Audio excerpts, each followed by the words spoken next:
रामगढ़ एक बहुत ही छोटा गांव था जिसमें बस एक ही दुकान थी और उस दुकान का दुकानदार सुखिया बहुत ही घमंडी था। उसे इस बात का घमंड था कि गांव वालों के पास कुछ भी खरीदने के लिए उसकी दुकान में आने के अलावा और कोई चारा नहीं था, इसलिए वह सबसे बुरा व्यवहार करता था। सुखिया जी, हम कब से यहाँ खड़े हैं, अब तो सामान दे दो। अरे देख नहीं रहे कितनी गर्मी है, ठीक से पंखा भी नहीं करने देते। जल्दी जल्दी बताओ क्या चाहिए। मुझे 1 किलो चावल देना। अरे सुनते हो, आकर खाना खा लो। हाँ हाँ अभी आया। सुखिया, ये तो बहुत गलत बात है। हम इतनी देर से यहाँ धूप में खड़े हैं और तुम हमें बिना सामान दिए दुकान बंद कर रहे हो। अरे तो मेरे लिए खड़े थे क्या? अपने लिए खड़े थे? सामान तुम्हें चाहिए या मुझे? अगर इतनी ही दिक्कत है तो जाओ और कहीं और से खरीद लो। अपने घमंड में चूर सुखिया दुकान बंद करके चला गया और गांव वाले चाहकर भी कुछ नहीं कर सकते सिवाय आपस में बात करने के। सुखिया की रोज रोज की यही कहानी थी। फिर एक दिन एक बूढ़े बाबा उसकी दुकान में आया और देखा सुखिया अपनी दुकान में सो रहा है। सुनो बेटा, बहुत जोर से भूख लगी है, कुछ खाने को मिलेगा। दिखाई नहीं देता मैं सो रहा हूँ। आ जाते हैं परेशान करने, जाओ बाद में आना। पर बेटा, भूख तो मुझे अभी लगी है, फिर बाद में आकर क्या करूँगा। ठीक है, बोलो क्या चाहिए। वो फल दे दो बेटा। धन्यवाद बेटा, भगवान तुम्हारा भला करे, तुम पर उनकी कृपा बनी रहे। रुको, मुझे कृपा नहीं, पैसे चाहिए पैसे। इसके 20 रुपए हुए, चलो पैसे निकालो जल्दी। मैं तो एक गरीब बूढ़ा हूँ बेटे, मेरे पास पैसे नहीं हैं। क्या पैसे नहीं है? तो फिर यहाँ मुफ्त में मेरा समय बर्बाद करने आए हो?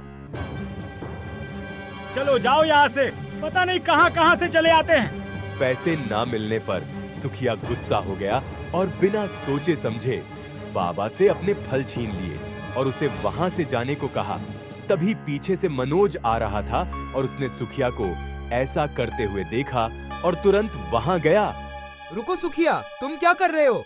एक भूखे बूढ़े बाबा का अपमान, ये अच्छी बात नहीं है। बूढ़ा हो या जवान, मुझे मेरे पैसे चाहिए।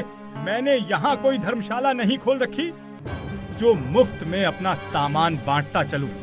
तुम्हें पैसे चाहिए ना? मैं देता हूँ पैसे। चुपचाप बाबा के फल इन्हें वापस करो। मनोज गरीब जरूर था, पर वो एक दयालु और अच्छा इंसान था।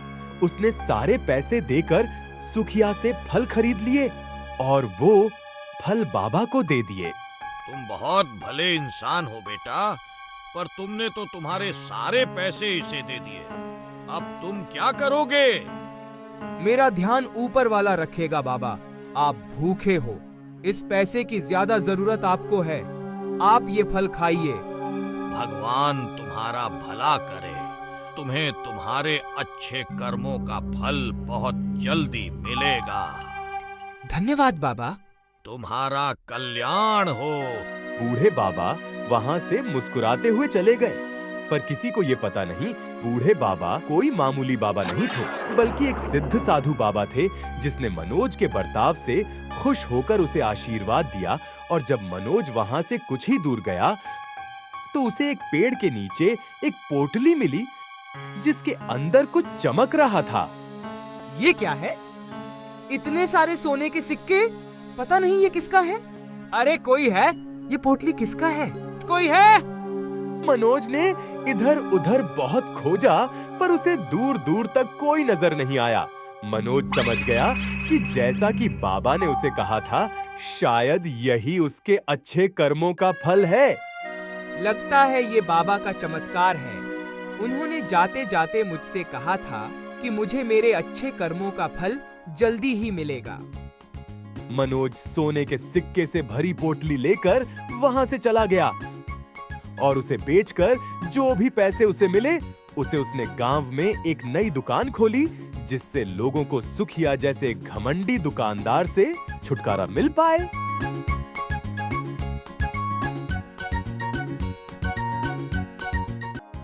ये दुकान खोलकर तुमने बहुत अच्छा किया मनोज। कम से कम अब हमें सुखिया के घमंड का सामना नहीं करना पड़ेगा। पर इतने सारे पैसे तुम्हारे पास आए कैसे? सब ऊपर वाले की कृपा है। मनोज की दुकान खुलते ही लोगों ने सुखिया की दुकान में जाना बंद कर दिया, जिससे सुखिया, जो गांव का सबसे अमीर आदमी था, वो गरीब होने लगा। और जब उसे ये पता चला कि ये सब मनोज की दुकान के कारण हो रहा है, तब उसने मनोज की दुकान बंद करने की एक तरकीब सोची। इस मनोज के कारण मेरा ये हाल हुआ है, उसको तो मैं छोड़ूंगा नहीं। हो गई चोरी सुखिया। चोरी? तुम्हें कैसे पता? अब तुम्हारी दुकान तो चल नहीं रही, तो मनोज की दुकान बंद करवाने का सबसे अच्छा तरीका तो यही है कि उसकी दुकान का सारा सामान ही चोरी कर लो। क्यों, यही है ना तुम्हारी योजना? मुझे सब पता है, पर याद रखना, सबको अपने कर्मों का फल मिलता है, चाहे कर्म अच्छे हो या बुरे। साधु बाबा की बात सुनकर सुखिया आश्चर्यचकित हो गया, क्योंकि उसने जो बात सोची थी, वो सारी बातें साधु बाबा को पहले से ही पता थी। कौन हो तुम?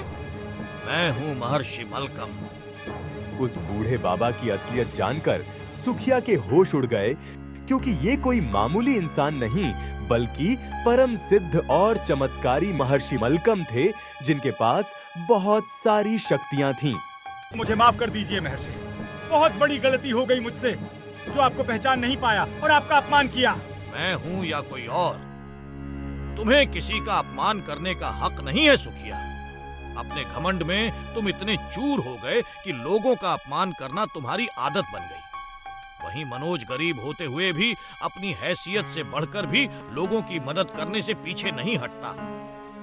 इसलिए तो वो अपने अच्छे कर्मों से फल से आज अमीर हो गया, और तुम अपने बुरे कर्मों से गरीब हो गए। मुझे माफ कर दीजिए, मुझे अपना सबक मिल चुका है। अब मैं कभी किसी से बुरा व्यवहार नहीं करूंगा।